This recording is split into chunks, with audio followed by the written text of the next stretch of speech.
मझदार में कहाँ डूब गई होती।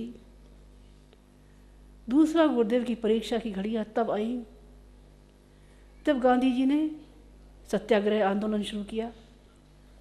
सत्याग्रह आंदोलन के समय गांधी जी ने आह्वान किया था देशभक्तों को और ये कहा था, राष्ट्र की खातिर, देश की स्वाधीनता की खातिर देशभक्तों अपने घर से निकल पड़ो। किस लिए निकल पड़ो? गोली खाने के लिए निकल पड़ो, जेल जाने के लिए निकल पड़ो। देश तुम्हारा है, स्वाधीनता तुम्हारी है। गुरुदेव ने अंदर से संकल्प लिया सत्याग्रह आंदोलन में जाने के लिए। घर के लोग बगावत पर उतर आए। कैसे बगावत पर उतर आए?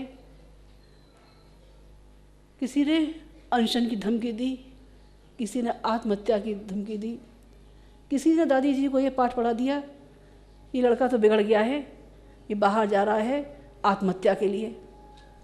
जितने भी मोहल्ला पड़ोसी थे, जितने भी मित्र थे, जितने भी संबंधी थे, सब हितैषी बनकर पास में आए और ये बताने के लिए, हम तुम्हारे हितैषी हैं, तुम इस आफत में मत पड़ो, हम तुम्हारी जान बचाने के लिए आए हैं।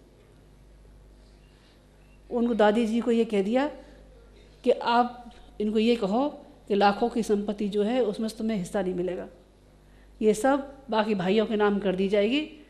और भाइयों ने क्या कह दिया? भाइयों ने ये कह दिया तुम्हें घर में घुसने नहीं दिया जाएगा और इस संपत्ति में तुम्हें हिस्सा बांट नहीं मिलेगा और इस परिवार से तुम्हारा कोई नाता नहीं रहेगा। गुरुदेव सोचने लगे, सच्चाई के रास्ते पर देश की मर्यादाओं के लिए राष्ट्रभक्ति के दीवाने कुछ करना चाहें तब पग पग पर घर वाले बाधक बनते हैं। उनको याद आती रही प्रहलाद की कहानी, उनको याद आता रहा पार्वती का संकल्प, उनको याद आती रही मीरा की वो कहानी जिस पर तुलसीदास ने लिख के भेजा था, जाके प्रिय न राम वैदेही तजिए ताए कोट वैरिसम यद्यपि परम स्नेही। गुरुदेव संकल्पों के लिए बढ़ चले। पीछे मुड़ के देखा नहीं किसी ने क्या कहा, क्या सुना, किसी को जवाब देना था, किसी को जवाब देना नहीं था। गुरुदेव अपनी हिम्मत के सहारे अकेले सबका विरोध सहते हुए आगे बढ़ते रहे। 1926 के बाद जितने भी बसंत पर्व आए, गुरुदेव के जीवन के एक कीर्तिमय स्थापना करते हुए चले गए।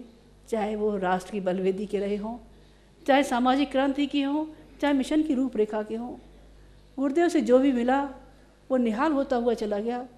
उन्होंने अपनी प्यार की डोर में जो बांध के रखा, हर एक ने यही सोचा गुरुदेव ने बस मुझे ही सबसे ज़्यादा प्यार किया है। आप में से कुछ लोग ऐसे होंगे भी जो आज भी उनकी प्यार भरे सागर की हिलोरें अनुभव करते होंगे। बसंत उतरा था नरेंद्र के जीवन में। पढ़ने लिखने के बाद नौकरी मांगने गए। रामकृष्ण परमहंस से कहने लगे, भगवान मुझे नौकरी चाहिए। रामकृष्ण परमहंस कहने लगे, बेटा मेरे पास नौकरी कहाँ है, मैं तो खुद काली से मांगता हूँ, वही आदिशक्ति है, तू वही जाके देख। नरेंद्र चले गए थे काली के पास। उनका विराट रूप देखकर सोचने लगे, इतनी बड़ी दिव्य सत्ता से क्या मैं रोटी मांगूँ, क्या मैं नौकरी मांगूँ? बड़े लोगों से बड़ी चीज़ें मांगी जाती हैं। उनकी अंतरात्मा ने आवाज़ लगाई, माँ मुझे शक्ति दे, मुझे भक्ति दे, पीड़ित मानवता के लिए मुझे ज्ञान दे। और नरेंद्र विवेकानंद होते हुए चले गए थे। भगवान करे ऐसा बसंत हम सबके जीवन में उल्लसित हो। आज परम पूज्य गुरुदेव का आध्यात्मिक जन्मदिन। लौकिक दुनिया में ये कहा जाता है जिसका जन्मदिन होता है उसको उपहार दिए जाते हैं। गुरुदेव आज आपके जन्मदिन पर क्या उपहार दें? हम तो हमेशा मांगते रहे हैं, आज भी आपसे मांगने ही बैठे हैं, लेकिन आज तो सिर्फ इतना ही मांगते हैं, हे गुरुवर अनुदान और वरदान प्रभु जो मांगे उनको दे देना। गुरुदेव हमें निज अंतर की पीड़ा में हिस्सा दे देना ताकि आपके बताए सपनों को साकार करने के लिए आपके बच्चे प्रण प्राण से आगे बढ़ सके।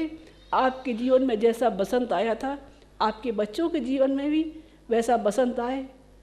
इस पीड़ित मानवता के लिए कुछ कर गुजरने का साहस और उत्साह प्रकट हो।